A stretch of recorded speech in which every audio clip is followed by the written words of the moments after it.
Hi, Melanie. I was Zorianna Kit, and today we review Lorelei, now in theaters.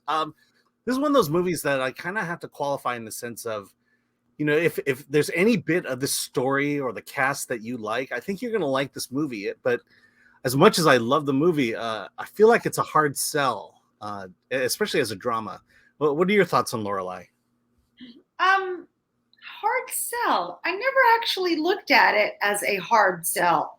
Well, I Um, think there's some selling that has to go on. It's one of those. Well, if you find any element of this plot interesting, I think you're going to like this movie. But it's kind of like to go in cold. I'm not sure people are going to exactly connect with the movie.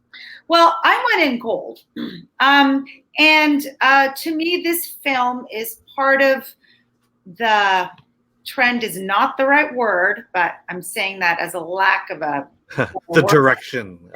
It's of this seeing America in the heartland and where it hurts people most. We going back to Winter's Bone.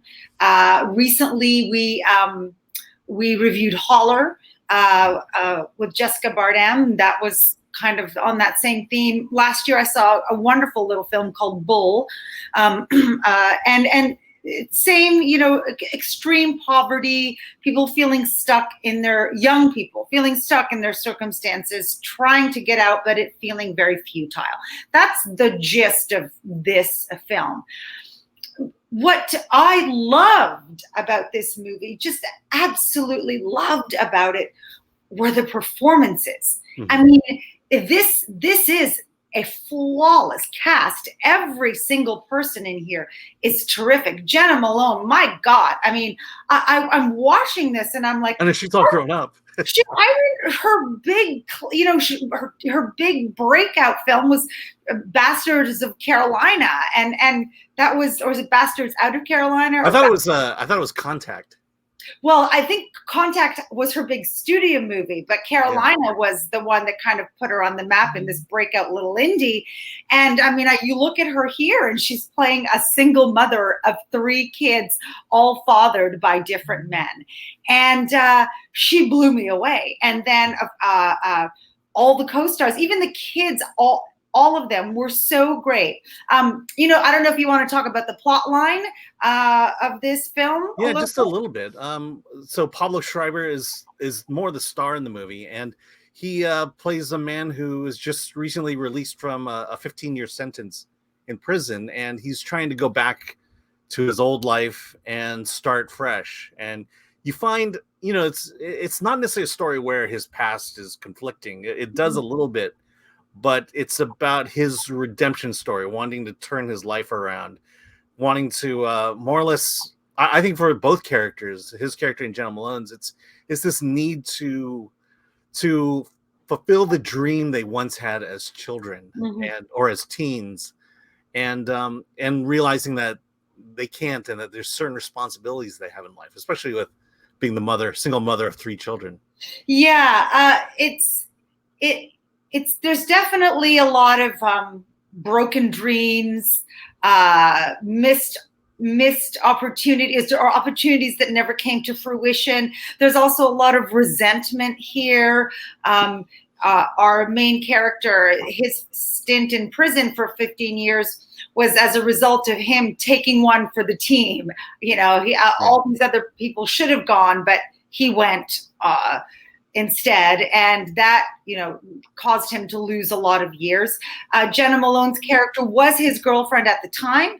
When he went to jail, whatever dreams they had together fell apart, and she just went on a rampage of messing around with different men, which resulted in 3 different pregnancies. And I mean, this is definitely one of those movies where the characters are stuck, and I think we as outsiders who look upon poverty and distressed areas, that these people are stuck, and it's stories like this that says no, there is hope. There is, you may not be able to fulfill your dreams, you may not be able to win the lottery tomorrow, but you don't have to be stuck. And that's that human spirit story that we like to we like to put upon ourselves and telling our stories and find motivation in life. because there had been times in my life where it's like, well, will it ever go up from here?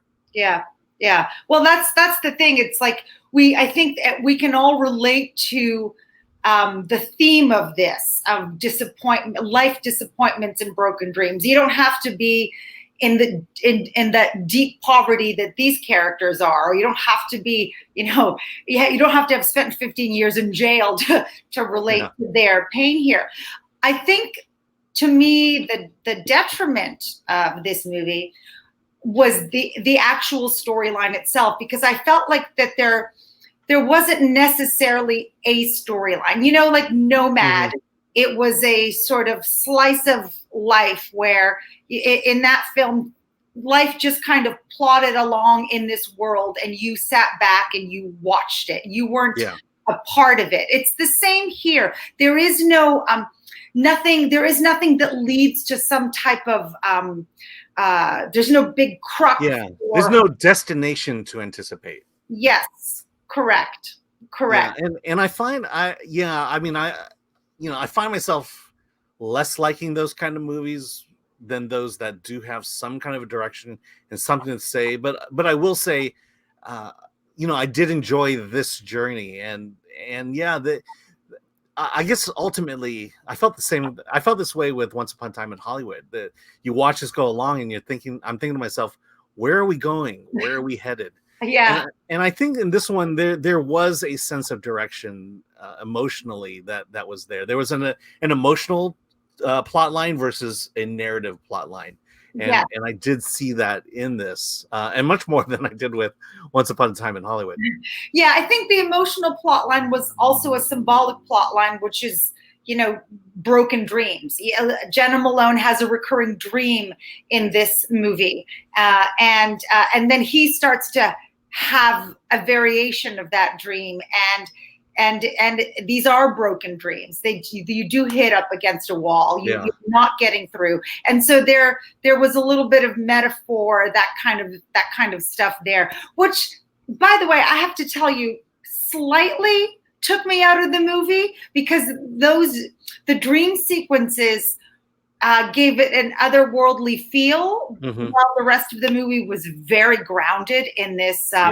In this destitute reality. So that was a little. I appreciate the art aspect of that. One thing that I did appreciate was Pablo Schreiber's performance, and especially his character development, because here's a guy who just gets out of prison and in a sense becomes the father of his ex-girlfriend's children. And he finds his way to ultimately embrace the role as the father, and also to kind of come and hit a brick wall, realizing that he is not the father of these kids. And I like that tension that occurs there. Well, you know what else I really liked in this movie, because it was so subtle, and it just kind of puts it out there, and it's up to you what you want to do with it. They bring up two big issues that we as society face today, one of race and one of transgender. Her oldest son, remember, she has 3 different children by 3 different men. Her oldest son, his father is Black. So you have a child that is mixed race.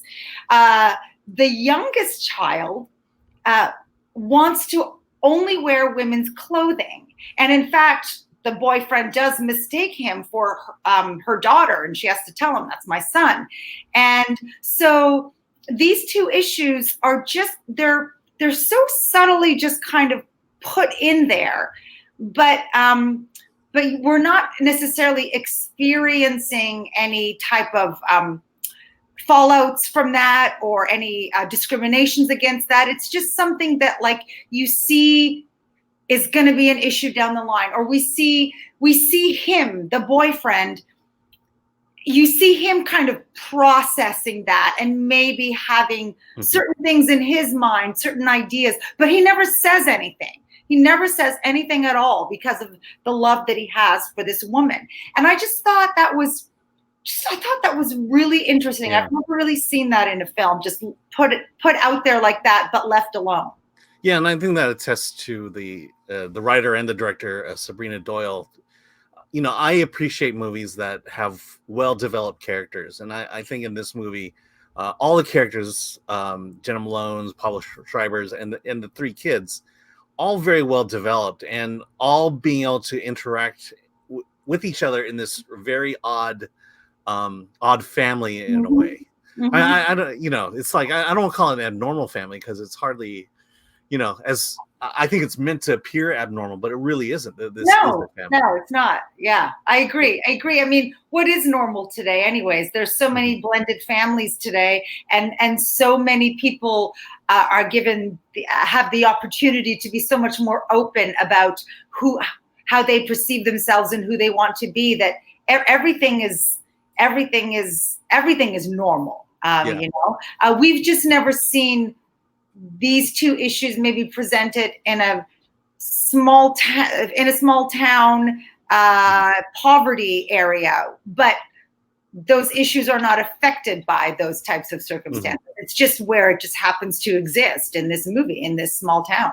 Yeah. I mean, ultimately it comes down to what is family and what are our responsibilities in this family, whether we are, biological or, adopted parents or whatever, however you come into that family, there's a certain role you have to take and responsibilities. And I think in the Jena Malone character, it is that play with, her lost dreams because of the choices she made in life, and now trying to embrace what was once lost. And I think, so amazing film.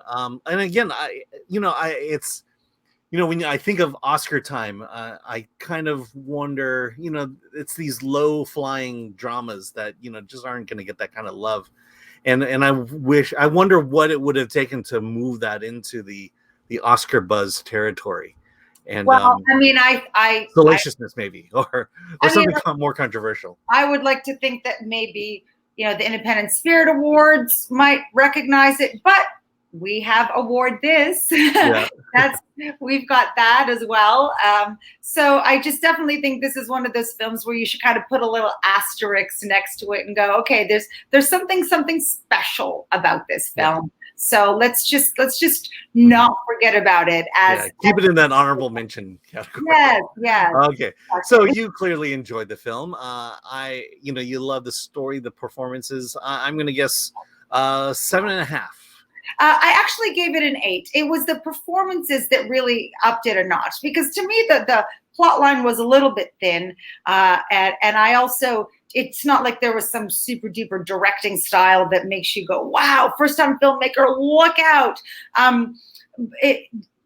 They lucked out with the cast, and without this cast we would not have had the sympathy or the empathy for these characters. They were fully fleshed out. I mean, you just got their entire whole stories from the time you felt like you've known them since they were born to the time you meet them and beyond. So that was a big plus. So for me, it was an 8, and it is a recommend. If you, like you said at the top of this review, if you're a fan of any of these actors, you are just gonna really love this movie because their performances are incredible. I'm not sure if you loved it as much as I did, but I know that you did like it a lot because we were agreeing on some of the same things. So maybe you gave it an 8 too. Yeah, I gave it an 8 too. And to second what you said, I'll just add that, I love movies with good character development. Where each individual is distinct, and their interactions are vital to the plot and to the way the story is told, and that absolutely happens here. And a lot of credit has to go to Sabrina Doyle for bringing it all together and getting her vision across. Because I think if she hadn't written it, I don't know that a lot of the nuances and a lot of the subtleties in the interactions between the characters would have been captured correctly. And that's a good reason to direct your own story. It'll get done right. Yes, that's true. All right. So that was the movie we just reviewed is LORELEI. Be sure to like, subscribe, comment below. Please go out and watch it, and then let us know what you thought. And with that, let's get out of here.